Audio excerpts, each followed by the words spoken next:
فأنا ناصح لإخواني بالصدع بالحق تبيض وجوههم. السكوت في مسألة الحزبية يضرها، فاصدع بما تؤمر وأعرض عن المشركين.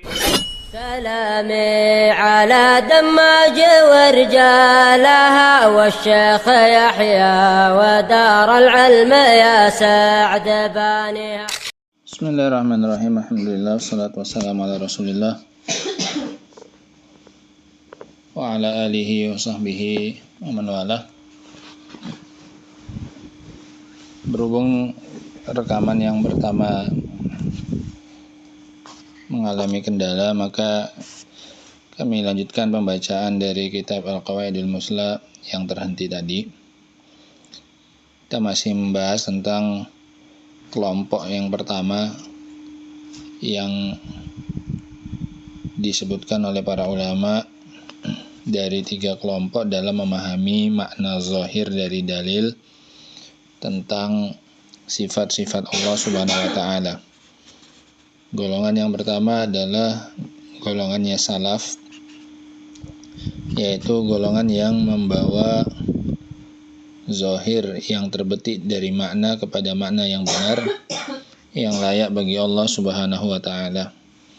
Dan ini adalah berdasarkan ijma' sepakat para ulama sebagaimana yang tadi dinukil dari Al-Imam Ibnu Abdul Bar rahimahullahu taala. Sekarang kita baca penukilan ijma' yang kedua.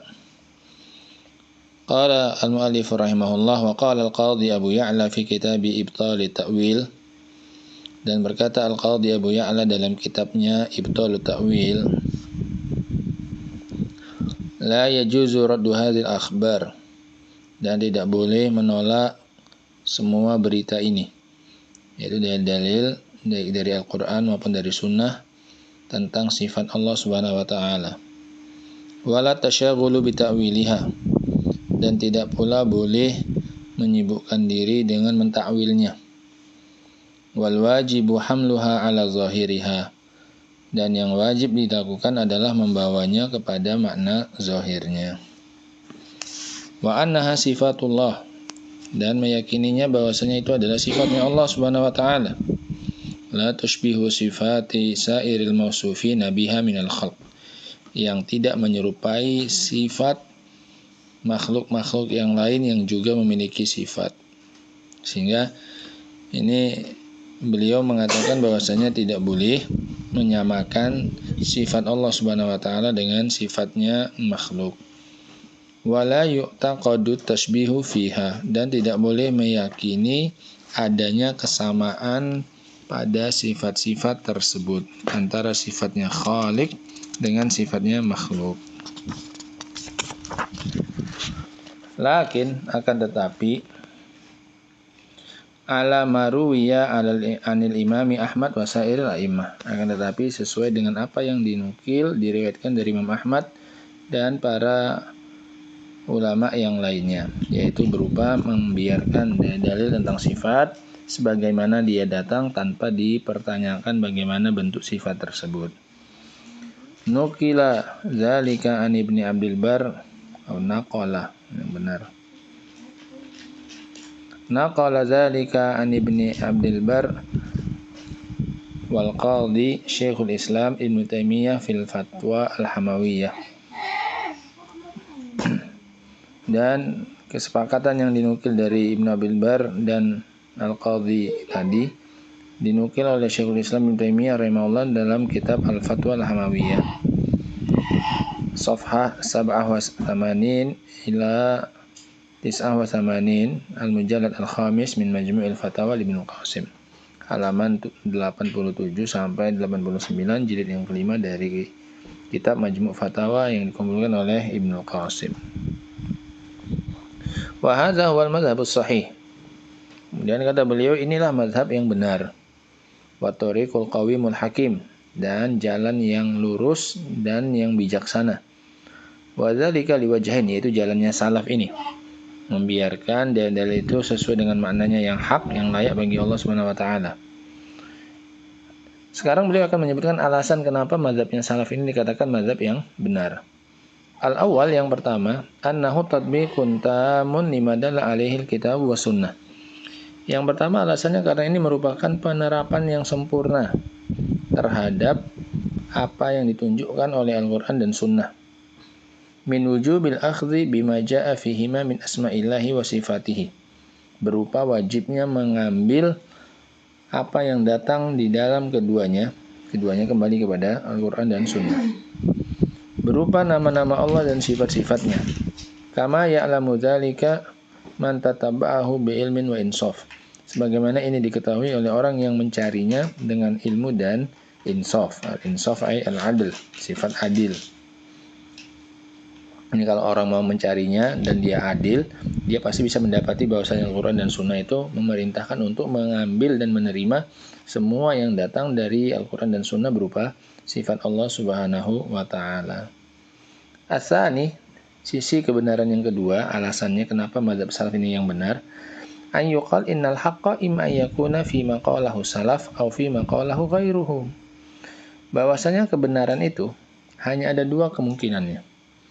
Kebenaran itu ada pada apa yang dikatakan oleh salaf, yakni berupa memberikan makna yang zahir yang layak bagi Allah Subhanahu wa taala, atau kebenaran itu ada pada selain yang diucapkan oleh salaf.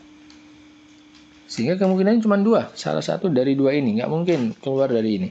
Kebenaran itu ada pada apa yang diucapkan oleh salaf, atau pada apa yang diucapkan oleh selain salaf. Wasani batil, yang kedua jelas batil, yaitu bahwasanya kebenaran itu ada pada ucapan selain salaf. Ini jelas batil. Kenapa? Li'annahu yalzamu minhu ayyakuna salafu minas sahabati wa tabi'ina lahum bihsan takallamu bil batil tasrihan au zahiran. Karena ini mengandung konsekuensi bahwasanya salaf, baik itu sahabat maupun tabi'in, orang yang mengikuti mereka dengan baik, berarti mereka berbicara dengan batil. Karena nggak ada kebenaran pada mereka. Kebenaran baru datang pada ucapan selain mereka. Sehingga mereka berbicara dengan batil berarti selama mereka hidup itu. Ketika menyikapi tentang sifat Allah Subhanahu wa taala. Baik secara terang-terangan maupun secara zahir. Walam yatakallamu marratan wahidatan la tasrihan wala zahiran bil haqqi alladhi yajibu i'tiqaduh. Dan mereka tidak pernah berbicara walaupun hanya sekali, tidak terang-terangan, tidak pula secara zahir, dengan kebenaran yang wajib untuk diyakini. Mereka isi pembicaraan mereka batil dan nggak pernah mereka mengucapkan kebenaran yang harus diyakini. Wa hadza yastalzim an yakunu imma jahilina bil haqqi wa imma alimina bihi lakin katamu. Nah, kalau seperti itu, kalau salaf tidak pernah berbicara kecuali dengan kebatilan dan mereka tidak pernah bicara menyampaikan kebenaran, berarti kemungkinannya cuma dua. Mereka ini bodoh, tidak mengerti kebenaran tersebut sehingga mereka tidak bisa mengucapkannya. Apa yang diucapkan sementara mereka saja tidak tahu kebenaran tersebut apa. Atau kemungkinan yang kedua, salaf itu tahu kebenaran tersebut tapi mereka menyembunyikannya. Ini berarti menuduh mereka itu adalah berkhianat. Tahu kebenaran tapi tidak disuarakan, tidak disampaikan, tidak diucapkan. Wakilahuma batil, dan dua-dua kemungkinan ini batil.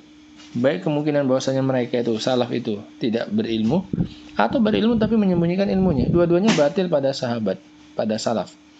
Wa butlanul lazim yadullu ala butlanil malzum.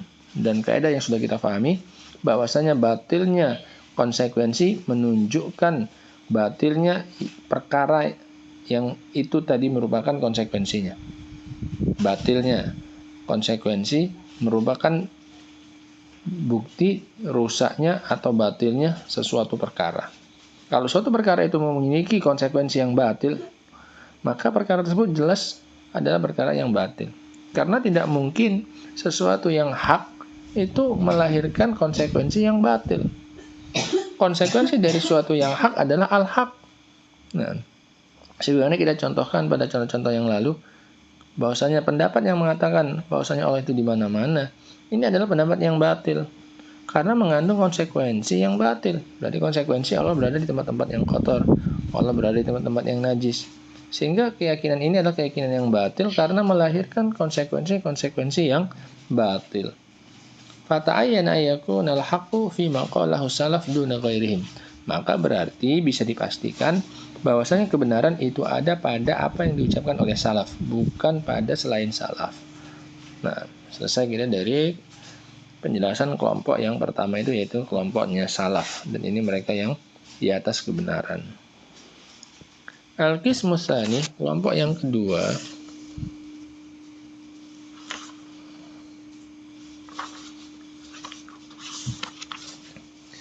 man ja'alu zahiral al-mutabadira min nususi as-sifati ma'nan batilan la yaliku billahi.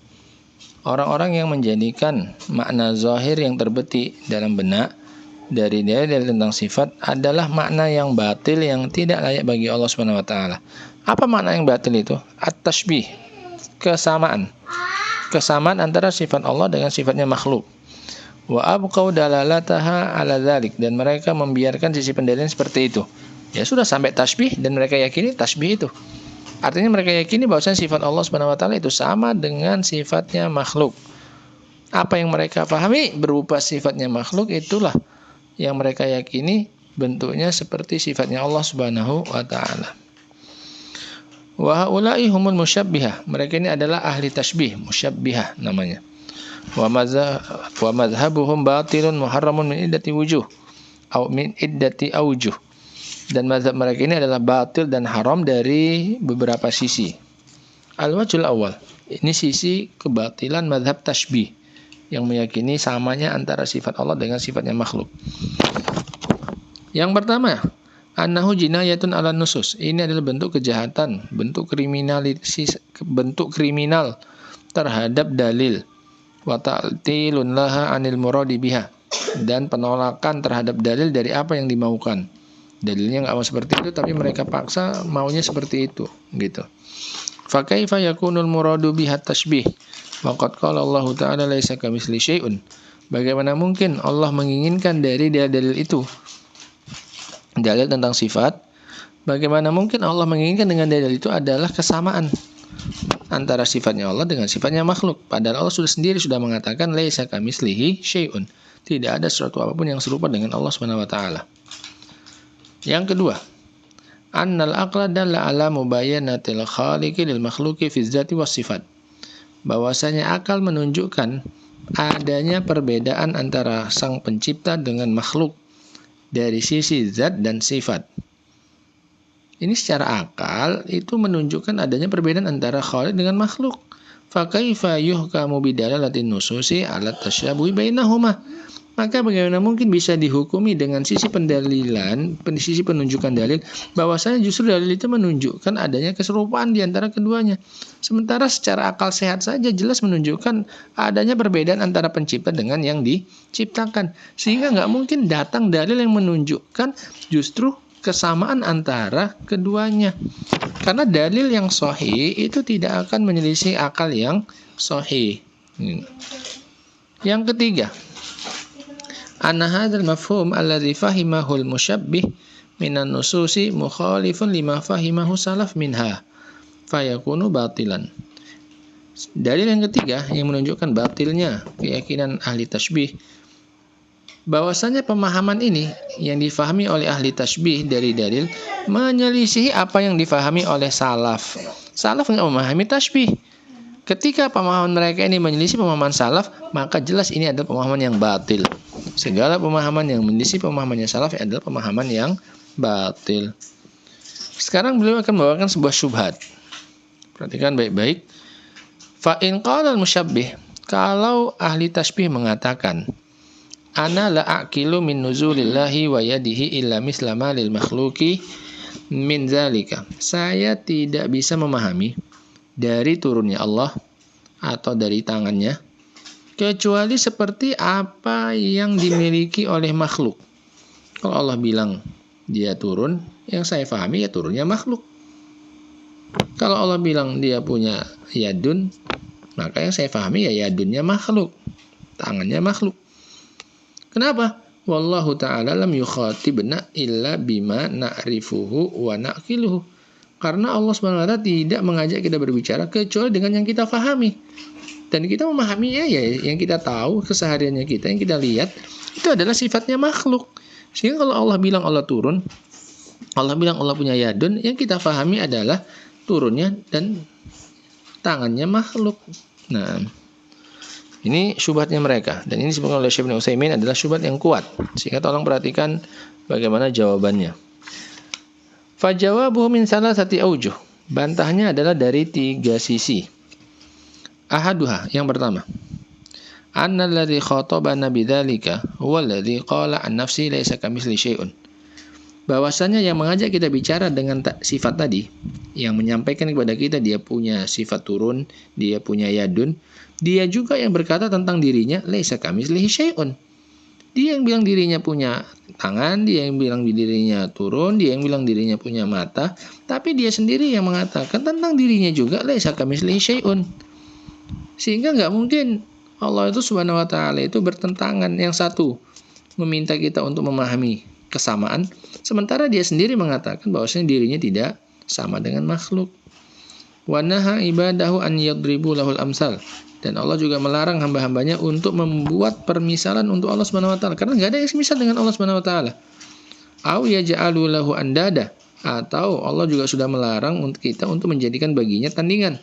Faqala fala tadribu lillahil amsal. Innallaha ya'lamu antum la ta'lamun. Janganlah kalian membuat untuk Allah semisal-semisal, karena enggak ada yang semisal dengan Allah.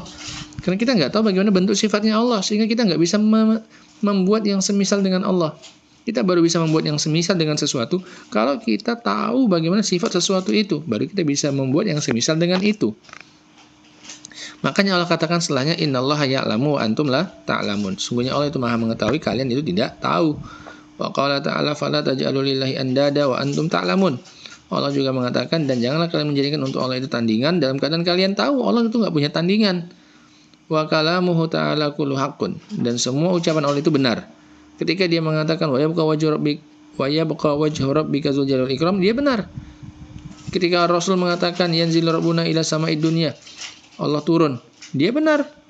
Tapi ketika dia mengatakan laisa kamitslihi syai'un, itu juga benar. Sehingga semua ucapan Allah itu adalah benar. Yusaddiqu ba'duhu ba'dha. Sebagiannya membenarkan sebagian yang lain, wala yatanaqad, dan tidak mungkin Allah bertentangan antara ucapannya ketika menetapkan sifat wajah, sifat mata, dan antara ketika dia menafikan adanya keserupaan antara dia dengan makhluk. Saniha, bantahan yang kedua. Alasta ta'kilu lillahi dzatan la tushbihu az-zawat. Bukankah engkau memahami bahwasanya Allah memiliki zat yang tidak menyerupai zatnya makhluk? Fasayaqulu bala. Dia sendiri, ahli tasbih ini pasti meyakini Allah punya zat. Dan zatnya Allah itu tidak menyamai zatnya makhluk. Itu keyakinan dia. Makanya dia akan mengatakan bala, betul. Fayuqalu lahu, maka senjata pamungkasnya untuk dikatakan kepadanya, falta'kil lahu sifatin la tushbihu sifat. Maka pahamilah untuk Allah itu sifat yang tidak menyerupai sifatnya makhluk.